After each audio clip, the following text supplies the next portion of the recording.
National Weather Service in Paducah has issued a severe thunderstorm warning for southern Livingston County, Kentucky, northwestern Marshall County, Kentucky, southeastern McCracken County, Kentucky, northeastern Graves County, Kentucky, northwestern Lyon County, Kentucky, until 2 p.m.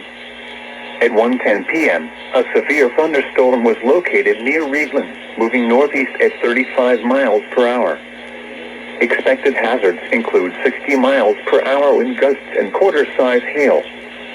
This is a radar-indicated threat.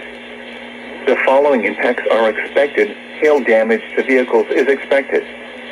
Expect wind damage to roofs, siding, and trees.